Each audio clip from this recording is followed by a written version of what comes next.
and we will start at 7:02. We've got 131 people signed up for the program. We're just at 39 right now, so we'll give them a little bit more time.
Should I go for it or what?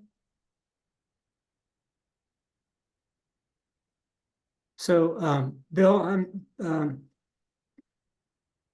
I know we're in focus mode, but we're seeing faces that we wouldn't normally see in focus mode. We I don't did know. last I week. think that's because you're a host. Oh, okay. You're not seeing, you're just seeing the names. No, I see them all too. I'm only seeing names.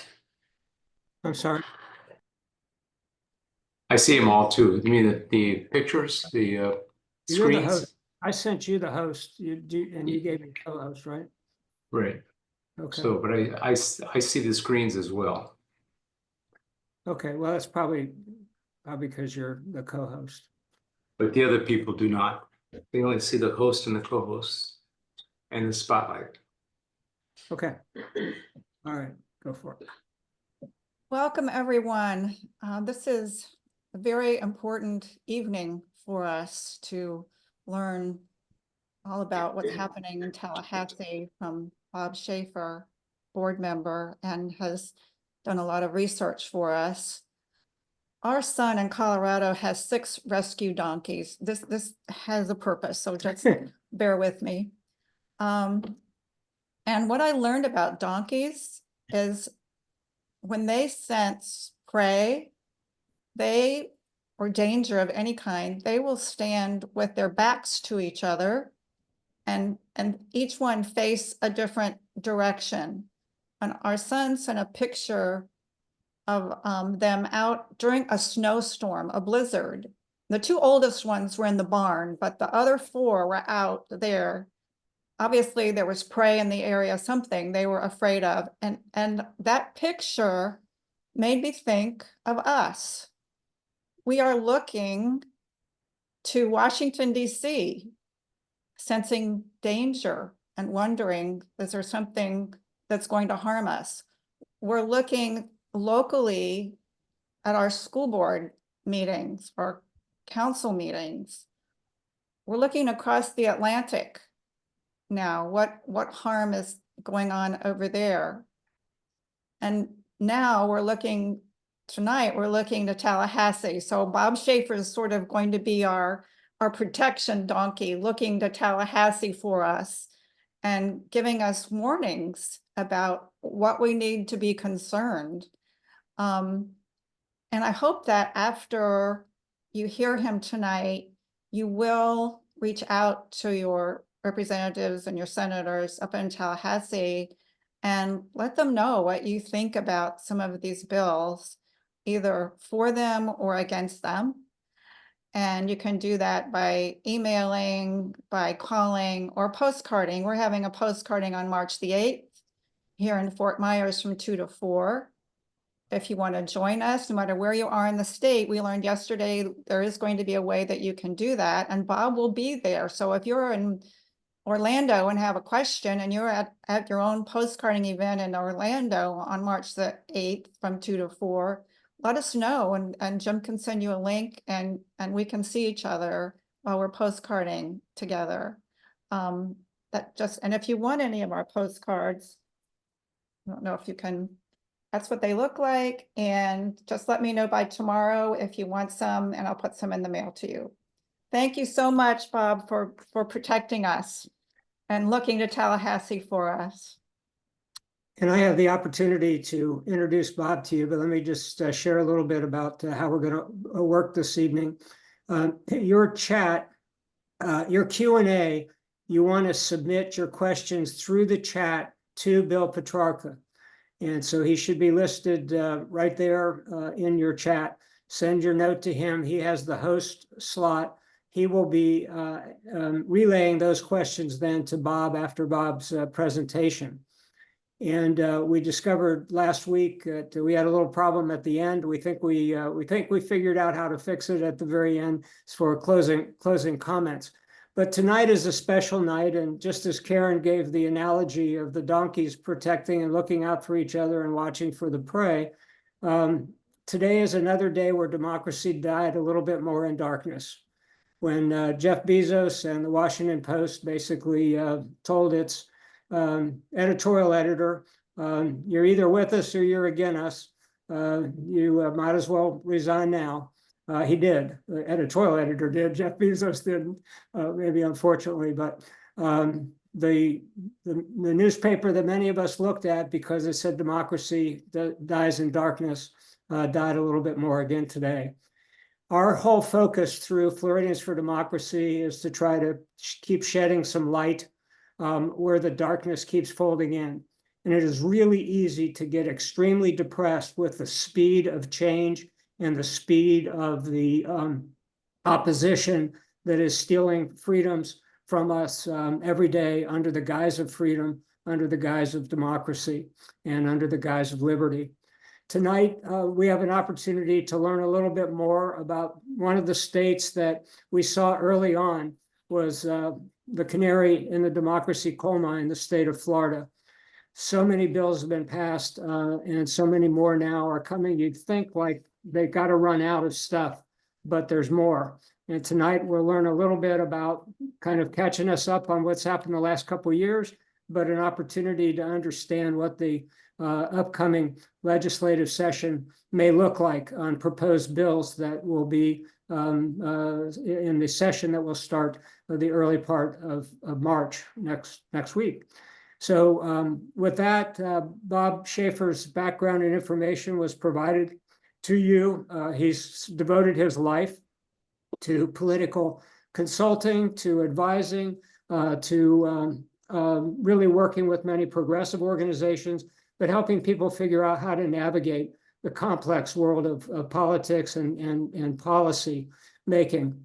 We're honored to have Bob as one of the key members on the Floridians for Democracy Institute board, and the Institute is focused on education, and that's what we're here for tonight. So with that, we're going to put the spotlight on Bob, and he's going to present, and I think he's got, he has the capability now for sharing his slides as well. Thank you so much. Thanks for participating.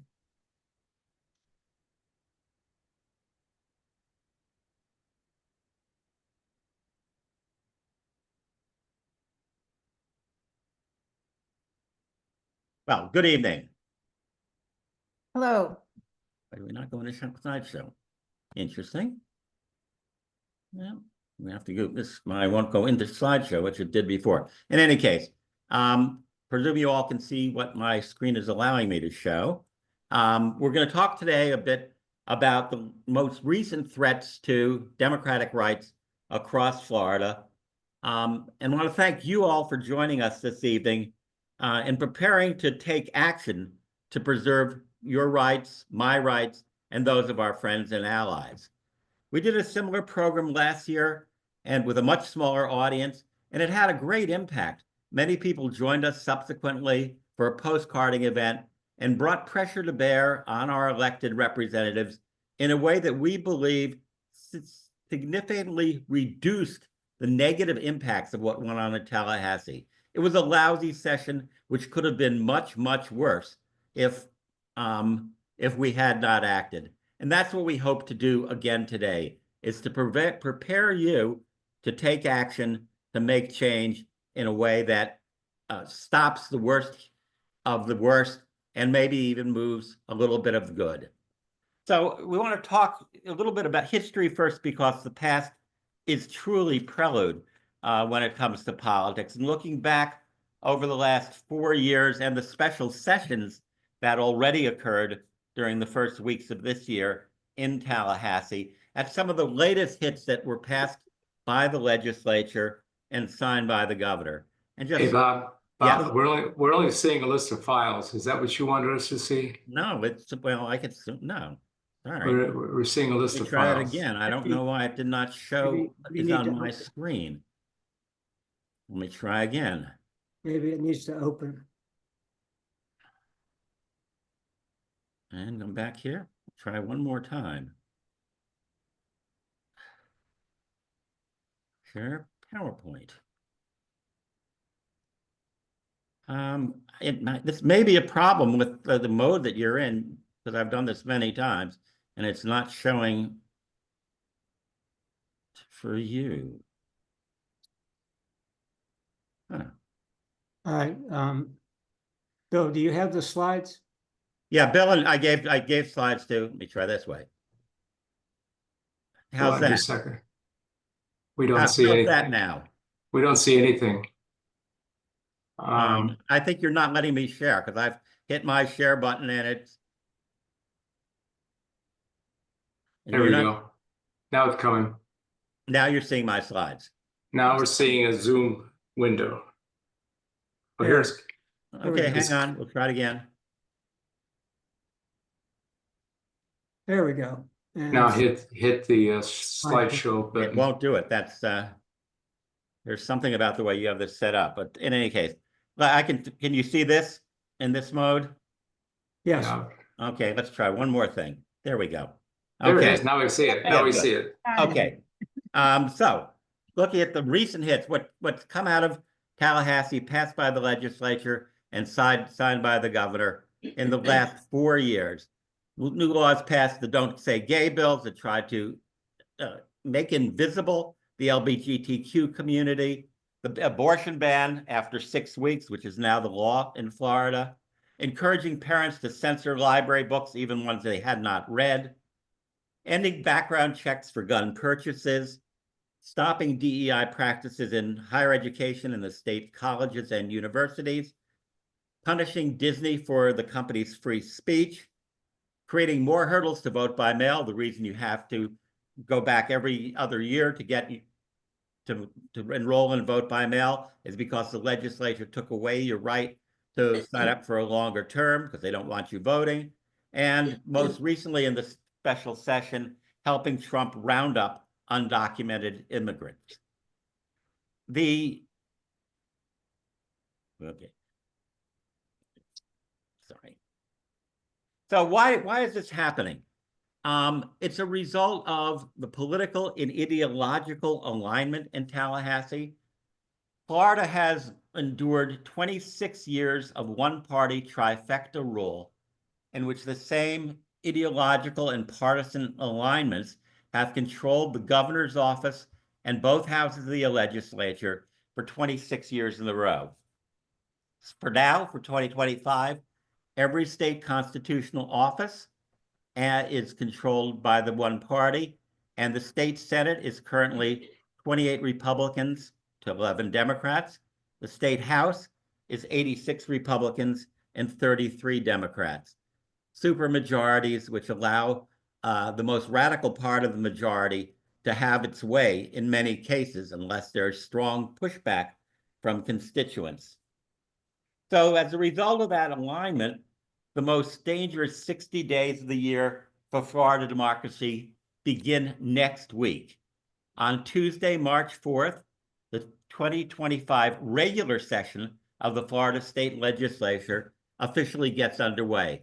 Now, there have already been 3 special sessions of the legislature convened this year by Governor DeSantis, who is looking for a way to make himself appear to be politically relevant. And his call to those sessions outlined some of the worst ideas possible. The only ones they dealt with in the special sessions were those dealing with immigration, trying to out-Trump Trump. But many of the ideas he advanced during that, like restricting the rights of citizens of Florida to make constitutional amendments and otherwise, will be seen during the regular session that begins Tuesday. There's no adage. I've seen attributed to two different sources, Mark Twain and Judge Gideon Tucker, that no man's life, liberty, or property is safe while the legislature is in session. And though that, I think, was written before Florida was a state, it adeptly applies to the Florida situation. So what we're going to do this evening is look at some of the worst bill proposals from the Florida legislature's supermajority. The worst of the worst. And my adage for this little segment is, so many outrages, so little time. But we're not going to just agonize. We're going to talk about what you can do. And as I said last year, after a similar presentation, folk went out and pushed back at their legislators, and many of the worst ideas from that initial presentation did not become law because people let their elected officials know that they were opposed to those ideas. Didn't make perfection. It's not going to happen in Tallahassee as it's currently aligned, but we can stop the worst of the worst. So the session has gotten off to a slow start in terms of bills filing because of the disarray from the three special sessions and warfare between the House, Senate, and governor about who was in charge, which played out over the immigration bill, in which some powers were taken away from the governor and given to the Secretary of Agriculture as one of the newspapers described as a middle finger from the Republican majority to Governor DeSantis. But as with the convening of the legislature coming up now in 6 days, we're seeing more bills filed. So in some cases, I don't have bill numbers because they haven't been officially filed yet, but we know what's coming. And many of the ideas are bad ideas that were shot down last year and are refiled. Some are new. And at the end, I'll even share with you a couple good bills that have been filed, probably not going to win, but worth pushing for to show what could be done. The first package of bad bills follow through on attempts to suppress democracy. Number one is Senate 396, which would restrict the eligibility to vote by mail to those who have, quote, legitimate excuses. And the only people who can have legitimate excuses, according to this proposal, are elderly, disabled, military, and out-of-state students. If for convenience, you choose not to go to the polls and exercise what has long been a right to vote by mail in Florida, this would bar that practice entirely. Fortunately, former Senate President Kathleen Passidomo from Naples, who is now the Senate Rules Chair, is a strong believer in vote by mail, always does it herself, and she shot this proposal down last year. And we hope to put enough pressure on her again in 2025, though that it dies a well-deserved death. Second bill, to allow somebody to vote, a new person to register to vote, would require review of citizenship documents during voter registration processes. How many of you can easily find documents that show your citizenship? Do you have birth certificates or passports at hand? If you do not, and many people, particularly those who've moved a number of times, don't have that documentation, under this proposal, they would not be eligible to vote, even if they were fully enfranchised citizens of the United States. If they didn't have the relevant paperwork that needed, they would not be able to register. What's going on here is the ideological elites that control Tallahassee want to limit the number of people who can possibly vote against their policies. And they do so by erecting rule after rule and hurdle after hurdle to try to keep them out of the electorate.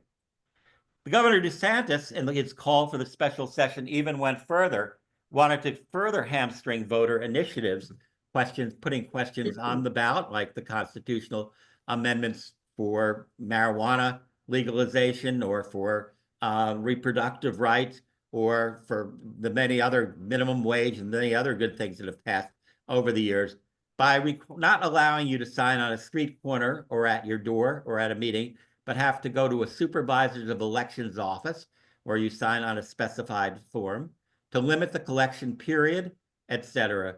The goal is they understand that over the last 20 years, the major way non-right wingers have had an influence on policy change in Florida was through the constitutional amendment process, and they want to make it go away. They've already had some success. They raised the hurdle to pass constitutional amendments from 50% to 60%. That's the reason the reproductive rights abortion amendment did not pass this past year, is because the legislature had passed with a 50% majority an amendment that raised the hurdle to 60% for citizens to put questions on the ballot.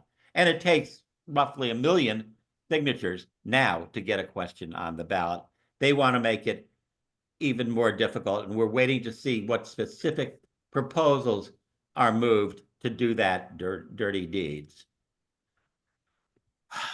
Even though the law is already among the most restrictive in the country on reproductive rights, the governor and his allies in the legislature want to go even further. These bills have been kicking around. One was just filed today, SB 1284, was just newly numbered, which would allow survivors of abortion, those means presumably the parents or other relatives, to sue for damages in civil court for wrongful death of the unborn. And if that's not extreme enough, they want to go further. The 6-week ban is insufficient. There will likely be a bill that will ban all abortion after the moment of fertilization, with very few exceptions, to stop mail order sales of morning after pills, and to require parental opt-in for school sex education.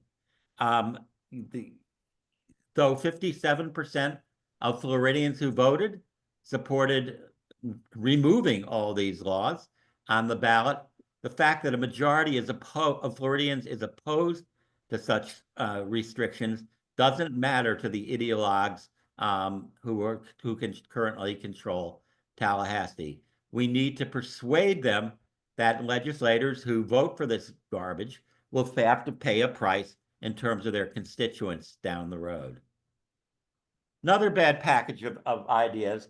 And what's remarkable is these proposals, the 3 proposals noted here, were filed during the week in which there was a commemoration of the murders at Parkland High School, which led to the passage of several of these proposals that they're trying to repeal now, and which were passed by a Republican legislature and signed by then Governor Scott. The second one is SB 94, which would lower the minimum age to purchase all weapons, including assault weapons, from 21 to 18. That was a Republican passed and signed legislation. Now they want to repeal it. The HB 31 would authorize open carry. That means anybody could have a gun anywhere at any time. And SB 814 would specifically allow people to have guns on campus, on college campuses. A truly insane idea if you remember the history of places like Virginia Tech. But again, there's a lot of base voter pandering here with some of the proposals. Some of these may not be seriously advanced in the legislature, but they're all bad ideas. And as we move forward and get to the point of our postcarding, we'll have a better sense of which of these proposals is moving forward and which need to be stopped by constituent pressure. The next package of bad ideas is to take the next step in making LGBTQ folk invisible. The radical right have concluded that beating up on transgender individuals is a very popular political task, and they want to go as far as they can into that with gays and lesbian folk the next on their list. SB 100 co-filed as HB 75, would ban pride and other so-called political flags on public buildings. HB 731 would bar solicitation of grant funding that includes support for DEI programs of any sort under using public funds. And as yet not filed but kicked around is a bill that would restrict contents of education about sexuality. And obviously what they would say that there is only Adam and Eve, and no other possibilities exist according to their Bible. And hopefully from their perspective, Florida law. You notice that all these sets of issues that the legislature is focusing on are not the issues that public opinion polling shows Floridians want them to work on. Time after time, polls have shown that the major issues in Florida are things like the cost of living, property taxes, home prices. In fact, these types of issues, even including immigration, are barely mentioned. None of them registered over 10% in public opinion polling as an issue of primary concern. But instead of trying to roll back insurance company profits or knock down utility rates or do something about the cost of housing, all of which would offend both their ideology and their campaign funders, they decide that what to do is to focus on beating up on poor and defenseless populations to advance their ideological agenda. And I bet, and again, another, they believe a popular enemy, them, is to drive immigrants further underground. In the special session, the legislature passed a ban on allowing Dreamers to qualify for state tuition rates in public colleges. SB 244 and HB 255 would go a step further by prohibiting public colleges and universities from accepting the application of an undocumented applicant, even if that family could pay full tuition. HB 245 would force local law enforcement agencies to cooperate with federal and state immigration enforcement, even if a local municipality had a different opinion about what to do. And HB 891 would add to driver's licenses an indication of immigration status using the scarlet letter NC to designate non-citizen. It's amazing how far they would go. And finally, the final package of bad ideas, I think nicely categorizing as rejecting science and history, but I think many people would just look at this stuff and call it just plain nuts. SB 56, which it's been filed, would, one of the right-wing tropes is that chemical vapor trails are being used to poison the populace and to mind bend them for certain purposes. You know, the white vapor trails that you see sometimes from jet planes. So the law would prohibit release of chemical or biological agents through jet plane vapor trails. I think I want to file a bill that would prohibit invisible purple dragons from insulting people. The silliness of it. SB 1058, HB 549 would rename the stretch of US 41 between Tampa and Miami that many of us drive on and long called the Tamiami Trail to the Gulf of America Trail. Look whose boots they are polishing with that kind of terminology. And finally, not filed here. It's been filed in Tennessee and several other states. And this is if you follow right-wing fantasies in social media, this would bar the distribution of what they refer to as vaccine lettuce. And the notion is that somehow those people, the people in charge, the invisible government, the secret state, is out there vaccinating the population by injecting chemicals into common consumer products that do not appear to be pharmaceutical in any way. So it would bar the distribution of any hidden drugs to protect us from them. So it's quite a package, and it's taken as a whole, it's very dangerous. It would be funny if it weren't deadly serious. So there are some good bills filed, about 1,000 bills total filed in the legislature this year. Two real good ones that many people are aligning by. HB 870, HB 741, the Healthcare Freedom Act, would repeal the 6-week abortion ban and related restrictions on reproductive care. The Planned Parenthood and other reproductive rights activists are strongly behind that bill. Essentially, it would do what the 57% majority of Floridians wanted the state to do in voting on Amendment 4 back last November, and repealing all the existing restrictions on abortion and going back essentially to Roe v. Wade. SB 80 would do the same.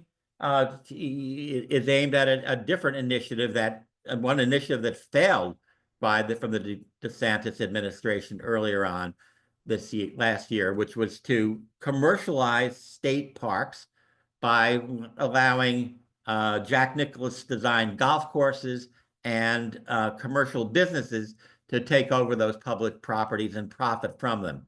The State Parks Protection Act, which was widely supported in the environmental community, SB 80, would prohibit those kinds of commercial businesses on all public-owned property. So quite an agenda, lots bad, a little bit good, but it's all up in the air about what passes in the next 60 days.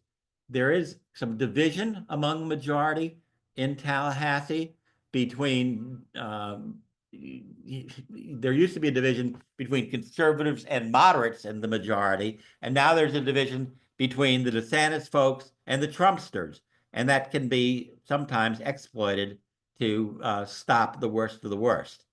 So what we can do, we need to find out where you need to find out where your state legislators stand on these key issues, whichever ones are most important to you, and thank or spank them for their positions. Let them know that constituents are watching and caring. We were pleasantly surprised last year by how receptive legislators, conservatives and liberal, were to the feedback they were getting from constituents. And you can do that in a variety of ways. As Karen said, you can join the Floridians for Democracy at a postcard party 2 Saturdays from now, Saturday, March 8th, from 2 to 4 p.m. It will be in the community room at the Feinmark Bank, which is on College Parkway. It's at College and Summerlin, I believe, in Fort Myers. You can submit letters to the editor and op-eds. And I just want to remark on that. If you happen to one of the few people who still looks at newspapers, if you look at the letters to the editor page of the Naples News or the Fort Myers Free Press here in Southwest Florida, you will find that the letters page is dominated by progressive voices who are critical of what's going on in Tallahassee, to the extent that the few conservative letter writers wonder whether the socialists or communists have taken over the newspapers. And it's a positive feedback to our allies and a message to public officials when they see time after time letters and op-eds criticizing their behavior. I know Howard Simon, who's on this call, Bob Hilliard, who's on the call, have also published multiple op-eds, and it's very helpful to get the message out and very easy to do. We can help you do that to get the message about these bad bills. You can also, if you're on social media, post critiques of this legislation on social media. Most people have no idea what their legislators are doing. They think they're, good old boys who help deliver, fill the potholes and deliver some money from Tallahassee for community activities. And they don't know that they're proposing and advancing these very radical agenda. Letting more people know through your Facebook or X or Blue Sky or whatever you choose is a very good way to get the message out, and legislators pay attention to that. Especially effective is to bird dog legislators to go to their public meetings at district town halls and local office hours and let them know what you're thinking. They don't hear our voices unless we speak to them, either directly or through the media. And I saw on the evening news here last night, Adam Botana, who is a representative, conservative representative from Southwest Florida, getting beaten up at a local meeting around a local issue, and acted just surprised that so many people were unhappy with his position. You can also visit elected officials in Tallahassee. Floridians for Democracy is planning to send a group up during the session, and you can meet with legislators and their staff there and get a real world civics lesson, not the one from your textbook, about how the sausage is made in legislation. And finally, for the long term, you can contribute to candidates and causes who support your views. Elections are around the clock activity. As people saw yesterday, there was already a candidate for governor who declared in Florida. The 2026 election cycle is already underway. You can choose to which candidates to support with your time and money and voice, and ensure that that people who are opposed to the kinds of nonsense that's being promulgated in Tallahassee stand up, run strong campaigns, and maybe win a few to advance our agenda. I'm now going to take your questions. If you don't get a chance to raise them here tonight, you can reach me directly at the coordinates on your screen, or through Floridians for Democracy. Thanks for your time, and please join us in pressuring our public officials to stop the nonsense and meet the needs of Floridians, the real needs, not just the meat for the red meat for the base voters. Thank you. Hey, Bob, can you stop sharing your screen? Yep, I'm going to do that right here. Okay, I have a few questions, and then we're going to open it up for people to ask questions by themselves by just raising their hand, which is one of the options on the bottom of your screen.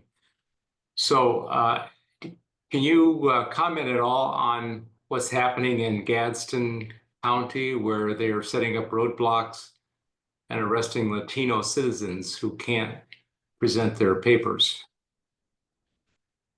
I don't know the details of it. I've read the same stories.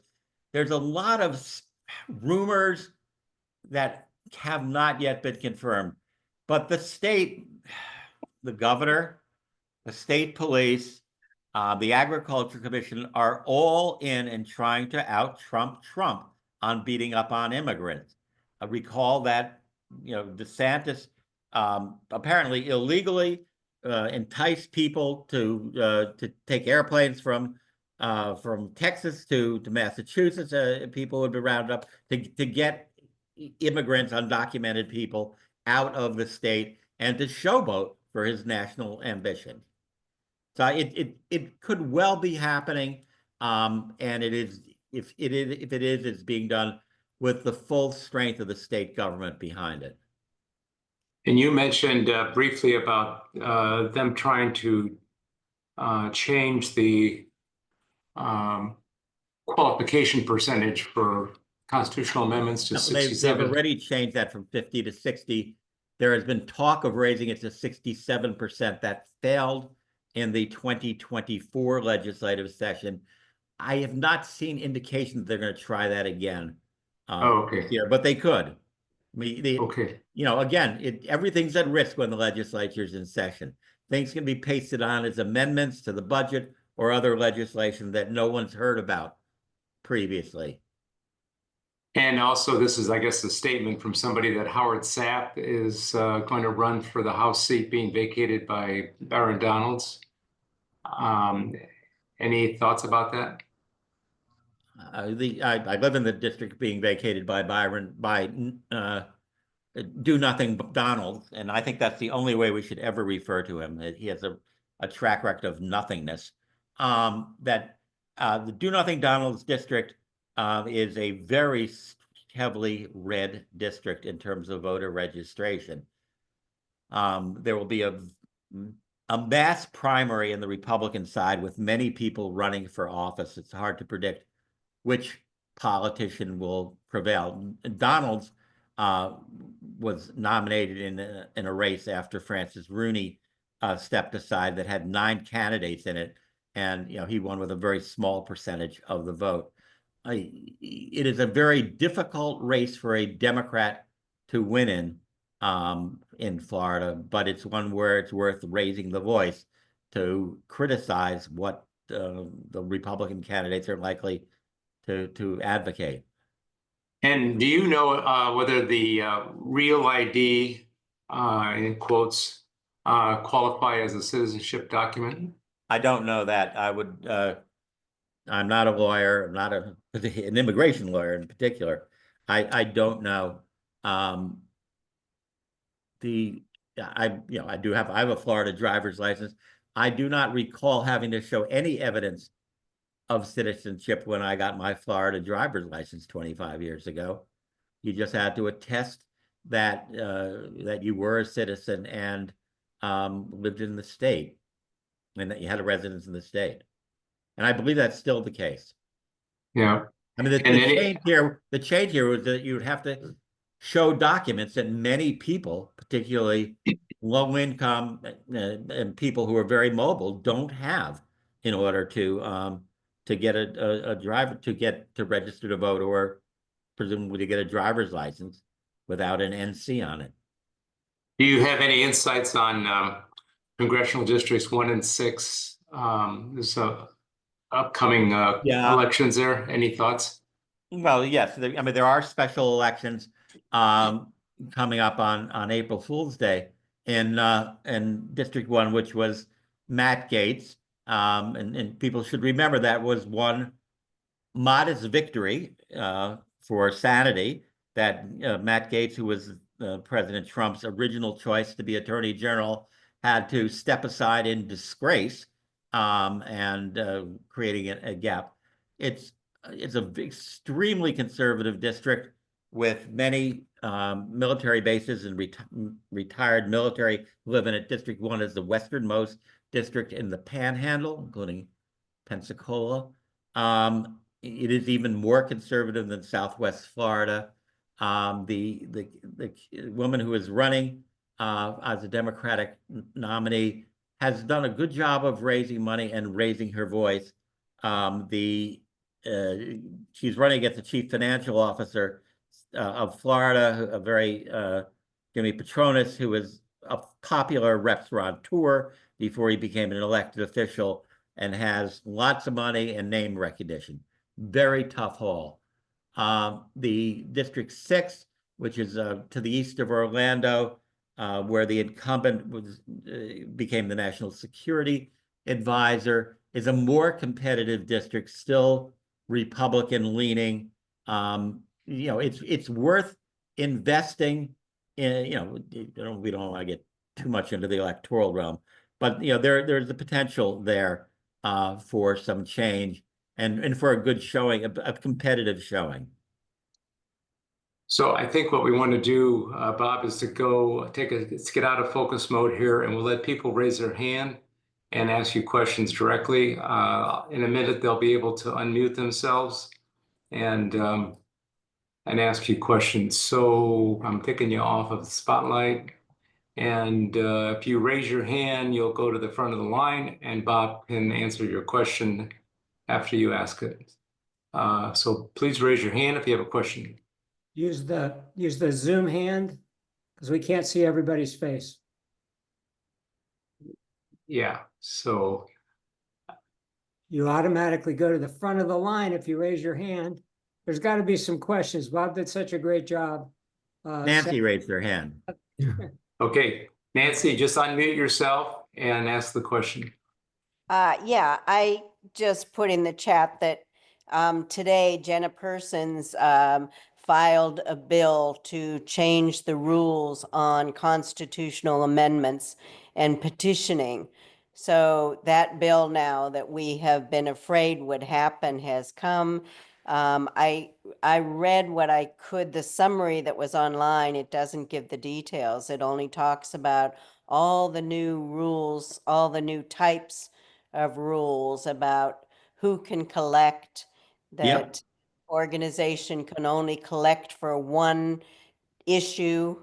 So, you know, with our Amendment 4, there were professional ballot petition collectors, and they also were involved in the marijuana and some of the other, and this would stop that, I think.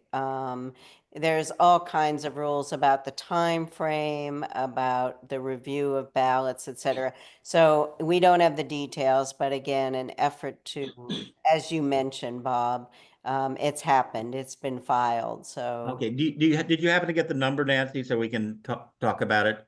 I did, just a second. 1205, I think, is the number. Yeah, thank you. Okay. Yeah, as expected, there's still real bad stuff in the pipeline. And next is Charlotte. Unmute yourself.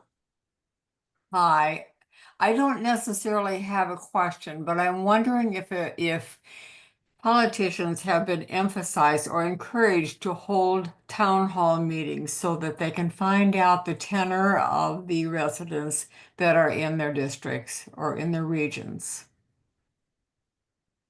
They've certainly been encouraged to do that. Many of them choose not to because they don't want to give critics a forum. Right. And create media events where people can see that the point of view being advocated in Tallahassee is out of step with what constituents want. But it's a good demand. You know, we talked a little bit about Byron Donalds. When was the last time Byron Donalds did a town hall in CD 19? I believe never. It's a typical behavior of politicians to insulate themselves from constituents and public opinion and bad media, and they should be pressed to show up and defend their positions. Good point. So Stephen. Hi, Bob. Hi, Steve. Hi.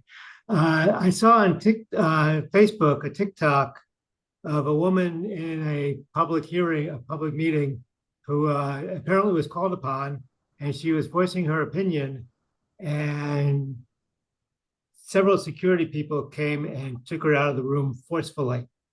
What's happening with free speech these days? Well, I believe that incident happened. I think it was in Utah. I read about it, and I think they ended up apologizing for her, and it was a private security firm which was disciplined or fired for overreacting. I mean, we hamstring ourselves if we become fearful of the worst possible consequences. You know, many of us have spoken up at public meetings, not suffered any ill consequences. We should presume that democracy will prevail and press for it. And if we have allies at those meetings, it is less likely that repressive behaviors will be imposed. So I think that was an isolated incident.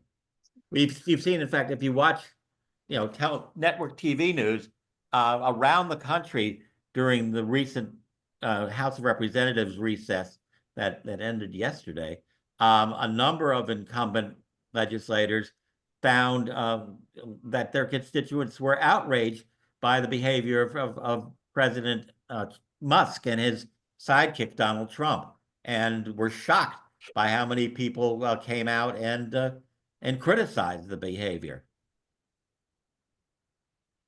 Thanks, Bob. Dr. Bachman is raising his hand. You won't go to the front of the screen, but we saw your hand up. Thank you. I couldn't find where to do it on my subscript. My question is, where we live in the Sanibel area, and I'm sure this is true in lots of parts of Florida, undocumented workers do virtually all of the landscaping, roofing, carpentry, vegetable picking.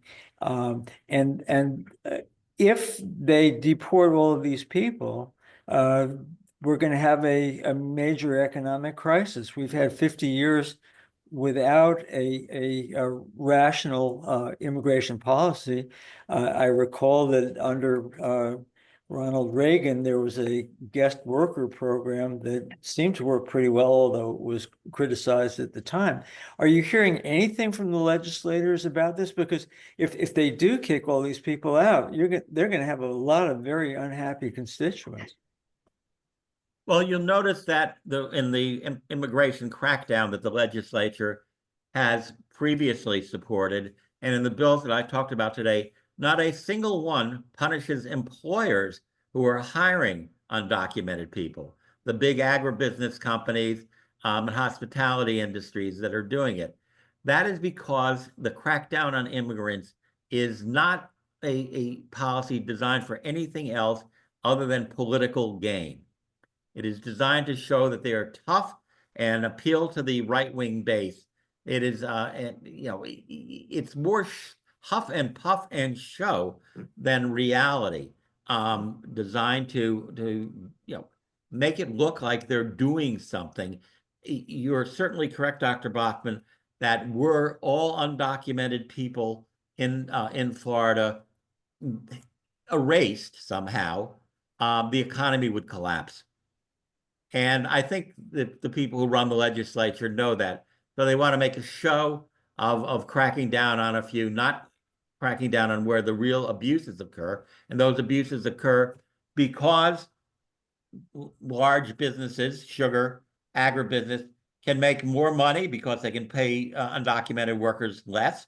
And it keeps the economy rolling forward and the campaign contributions coming. So, but it's using people as pawns for political and ideological gain.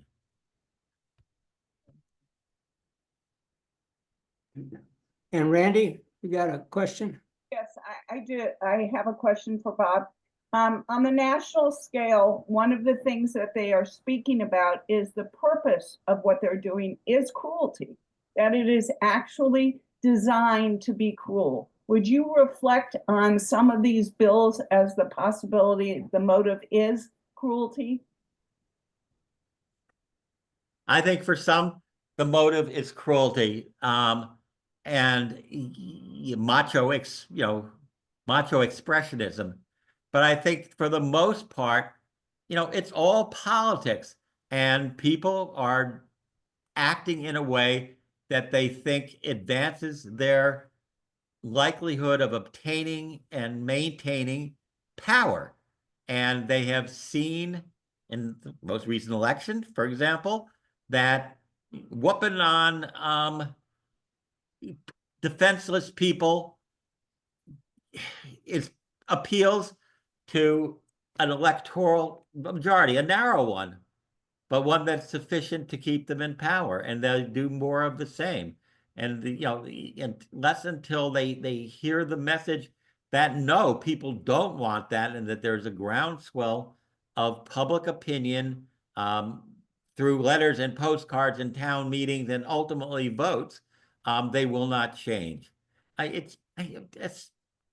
have never found, and I've worked in politics for way too long, including 6 years in staffing in the legislature up north, that assessing what people's motivations are is not a productive way to move forward. You have to deal with their behavior and change the behavior. I mean, I don't care whether people stop for stoplights because they believe in the rule of law or because they're afraid of getting a ticket or they're afraid of getting hit. I just care that they stop for the stoplights. And I want people, legislators, to stop this nonsense for whatever reason. So I'm looking to see if there's any more people waving their hands or want to put their Zoom hand up. while we have the advantage of Bob, Bill, you want to explain what you put in the chat for everyone? That came from Bill, I think. Yes. Bill, you're on mute.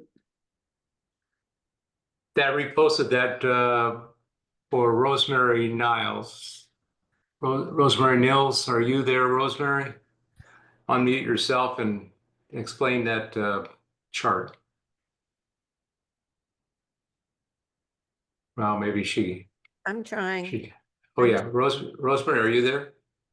Yes. Special Um, reading. Hi, I have a cold, but I just wanted you to be aware of my Senator Blaise Ngolia posted on Facebook today that he has proposed Bill 1414. I don't think I heard us talking about I that. did not. That's a very late filed bill with that high number. Yeah. Yes, so I can just read what I put in the chat. It sounds a little bit like the SAVE Act. It's got a little bit of everything. Safeguard our elections and protect our Constitution. Over the years, we've seen people and organizations try and manipulate the system to their benefit. Florida should not stand for it. Here are some of the highlights. The bill prohibits any foreign national from funding political parties, candidates, or constitutional amendments, mandates that election results undergo a full audit of every vote cast prior to election. That means hand counting all ballots, which is insane. Yeah, to ensure accuracy, verifies citizenship for all voters, and implements additional. Wait, just hang on. Does that mean they check your birth certificate at the polling booth? That's what it sounds like to me. Well, it's at least for register. He didn't say, he says voters, but it sounds like the SAVE Act verifying citizenship. And maybe he's thinking ahead in case the SAVE Act doesn't pass. I don't know. To prevent illegal immigrants from voting in Florida elections. This is all based on I guess, a myth of voter fraud. Okay, he keeps going. Eliminates certain IDs for voting, such as debit, credit cards, student IDs, neighborhood association IDs. It adds election fraud and violations of election law to the list of charges applicable under racketeering statutes, eliminates third-party collection of petition forms, and replaces it with the same verification measures used in vote by mail required. So it sounds like that's constitutional amendment petition. Yeah, now that sounds like this going to the supervisor's office to sign a petition. Yeah, right, which is what DeSantis wanted. He is a DeSantis very strong ally. And then requires proposed amendments by definition to define terms of art, such as healthcare provider. And he even has a little meme, which Bill put for everybody to see. So he likes to package it up real pretty. That's it. Wow. Wow. And more to come. Thank you, Rosemary. And we have Liz. Liz, you can unmute yourself. Hey, Liz. Still muted. All right. Bob, you are very, very pragmatic. Every time I've heard you speak, you've encouraged us to put our efforts behind pragmatic efforts. Everything, Floridians for Democracy is like banging on the door of idealism. I stand for that. I encourage it. I foster it. We have these races, in Northern Florida for Congress, and you point out how red those districts are. I am loath to tell my people that I communicate with in Lower Lee County to say, yeah, they can't win. Put your energy out other ways. I don't know what your thoughts are on this right now, because I know you've encouraged us to put time and money where we could actually win. I think there are, as I said, the last point on the to-dos is that there are candidates who can do well and places they can do well who need more support. And we can win local offices. I know here on Sanibel, we can elect moderates to offices. You can also in places like Bonita Springs and in parts of Fort Myers and in Hillsborough County and Pinellas County and Palm Beach County. You know, I don't feel that there is great value in investing in total lost causes. But there are some where just getting the voice out there and the issues raised is of value in hemming in how bad the behavior of a radical right-wing incumbent or newly elected person will be. These special elections for Congress due to people being appointed by Trump are very tough because they're going to be low turnout elections when mostly the party faithful vote, and those tend not to be good races for people from the outside to do well. I think it's a little bit of both, that you have to focus resources on places where we can win or make real progress for the future to build a bench of candidates who can run for future offices, and then raise issues in other places and hem in incumbents to mitigate how bad they are in places where we can't win. And Nancy has her hands up. Nancy, you can unmute yourself.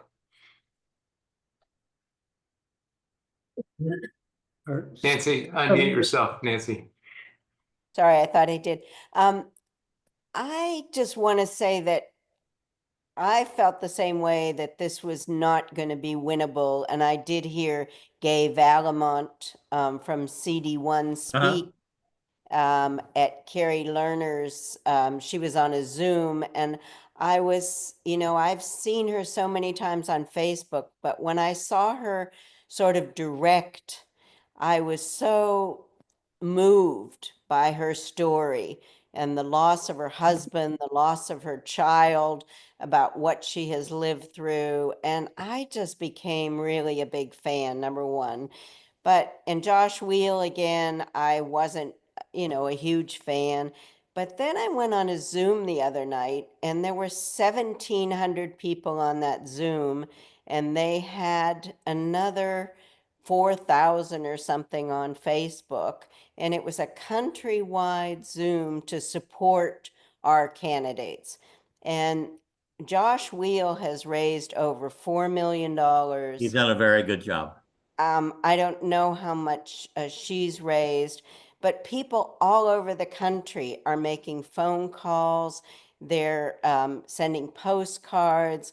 They're even coming to Florida to knock doors. They've knocked something like 13,000 doors in one weekend. I mean, it's just amazing, the momentum. And I think as Floridians, we shouldn't give up on them. I'm now convinced that we need to push the needle on this one. Maybe we can't win it, but maybe it'll help start to change minds. And I think we have to give it all we've got. I mean, this is the only way that we can quickly change what's happening in Washington, if by some miracle we could win the 2 seats in Florida and the 1 in New York. So my argument is, let's put effort into it. I wouldn't say let's put all our energy into these, but I really think it's worth it. And there were people on that call from Sarasota who said, I'm going to knock doors, I'm coming. There were people from around Florida who were galvanizing their energy to go there. So that's my argument. Thanks. Good argument. Thank you, Nancy. Ellen, you're unmute yourself. There you go. Is there any Florida specific app, such as 5 calls, which is available now for national issues? Not that I am aware of. A number of organizations will put out alerts during the legislative session that allow you to quickly write or call legislators. For example, Progress Florida, on whose board I sit, has a letter that you can generate online from progressflorida.org about the attempts to restrict constitutional amendments. But I'm not aware of a generic one like 5 calls. I know the League of Women Voters does as well, Yes.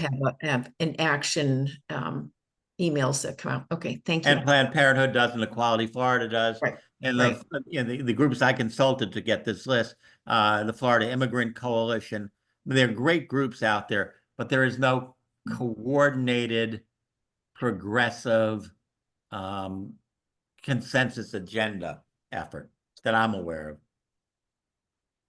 Thank you. If folks haven't seen that, what Ellen talked about on the national level, it is amazingly easy to navigate.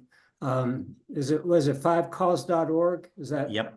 That the five calls, the number 5calls.org.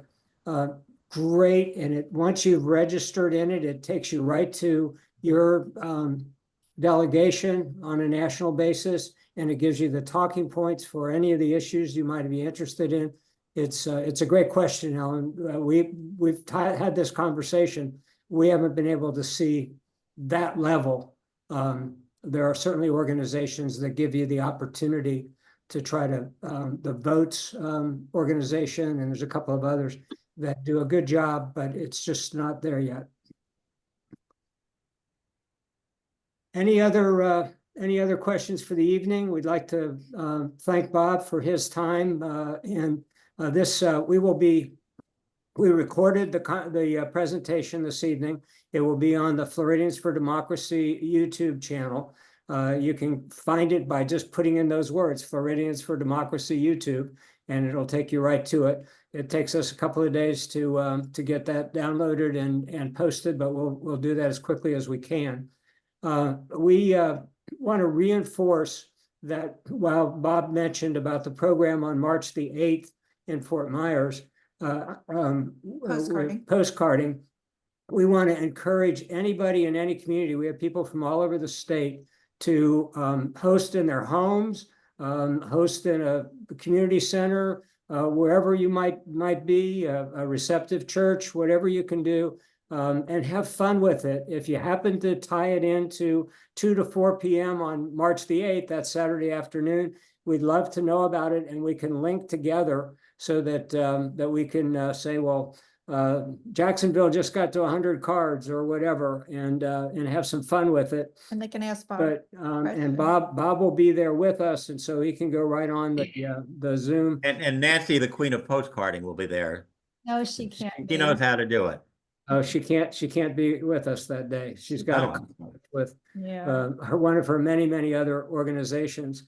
Also have on March the 12th will be our next evening educational program, and that is we're hosting that with the Florida Immigrant Coalition and their various 60 different partner organizations. And Tessa Pettit, who's their lead executive director, is putting that together. We don't have a Zoom link for it yet, but hopefully this week we will have that, and we'll get that communication out to everybody. But that'll be an important program.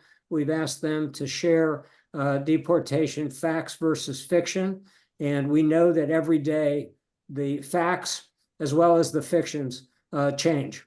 And whatever it happens to be that day, we want to do. And yeah, Jim, I see that Sherry Arnaz has a question. I wasn't going to leave her out. I just trying to finish myself. So those are the upcoming programs. So Sherry. Hi, I'm Sherry from Naples. I'm interested in the postcarding. We've done it a lot through Unitarian Universalist where we attend. How can I get postcards? Just tell us how many you want and send us your address and I can get them in the mail by a Friday morning because we'll be going out of town. So I need to know by tomorrow. And how do I get to you? Just go to info@floridiansfordemocracy.org, info@floridiansfordemocracy, one word.org. And we'll get that and get your address and how many cards you want, and we'll get them sent to you on Friday. Perfect. Thank you so much. And Thank you. anybody Thank else, you. the same deal. Dale, Hey, I just went on Chat GPT and asked if 5 calls could be programmed for the use of on a state legislative messaging, and it says it can be programmed to do that. So maybe that's something we should investigate further. we Great should do- idea, Dale. Yeah, Yeah. we will do that. Great. All right, anybody else for the good of the cause? Thank you so much for being with us tonight, Bob. Thanks for all your time and effort and preparing for this. The challenge then is we cannot be silent. We can't give up. These are daunting, rapidly changing times. It's easy to just say, this is moving too fast. But if it isn't us, then who else is it going to be? Most of us are doing this for our grandchildren and further future generations. We've got to at least try our very best because we certainly have formidable foe that's well-financed with common language and constant attack and not even close to the truth. But we'll keep plugging. We're honored to have you on this journey with us. Thanks, everybody. Thank you. Program's been recorded. You'll get information about it. Thank you. Thank you. Thank you. Bob, thank you so much. I'm going to turn the recording off.